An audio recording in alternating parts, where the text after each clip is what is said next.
really hard. I have about 6 different drafts on paper because I just didn't know what to say. How do you sum up 4 years of your life? There are so many important things that have happened, and what's important to me isn't necessarily important to everyone. I tried in all my other speeches to highlight the important things. You know, the state championships, the regional championships, the personal records and goals that were beat. But no matter how many times I wrote it all down, it just seems like a really long list of things that had already happened. A list that didn't hold a lot of meaning and would probably bore everyone. So I decided that I would leave that up to you. You choose what you want to remember in high school, and you remember it. Because, just like our English teachers taught us, there's more than one way to interpret the story. What I want to encourage you guys to do is to remember those times you won and the goals that you met. Remember how you felt holding that trophy up in the air, what it was like to know that the claps and the cheers were for you. And remember the victories that weren't so widely recognized. Like when you passed that class you never thought was possible, or you beat your own personal record. Then, once you feel that joy again, think of all the lessons you had to learn to get to that place. So instead of making a list, I decided to tell you about a lesson that I've been taught many times. That lesson was taught to me in a place where I spent many hours of my life. It's a place that I know I can go and there will always be someone waiting for me. That place is my grandfather's kitchen table. I know that no matter what I need, I can go to that place and he will be there, ready to help me with anything.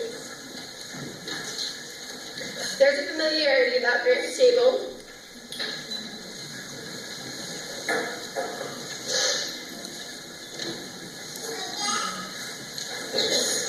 Because every time I'm there, we fall into our own pattern.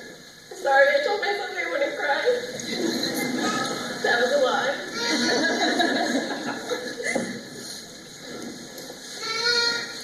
Grant pulls out the cribbage board without even asking, because he knows it's a given I'll play. For a little while, we joke about who's going to win today, but eventually, if there's something we need to talk about, it comes up. Some days, though, we're content to just sit and play, throwing in jabs every once in a while. One of those jabs that always stuck with me is stay ahead, you'll win. As a kid, I never really thought much about that saying. It was always just something he said when he was ahead and I threatened to come back. But as I grew older and life started to hold more responsibility and therefore more struggles, I realized just how much meaning those words had. When life gets busy and it seems like I'm never going to catch a break, I just remember that as long as I stay ahead of all the things that I have to do, I will get to the end of it. As we all move on to the next phase of our lives, we need to remember the lessons that we learned, and keep in mind that even in the simple moments, spent with the ones we love, there's always something we can learn. And in case the advice of an old man isn't enough, I threw in a quote to make it a real speech. Peter Pan said, "The moment you doubt whether you can fly, you cease forever to be able to do it." So as we leave today, I encourage everyone to take a moment and look around you.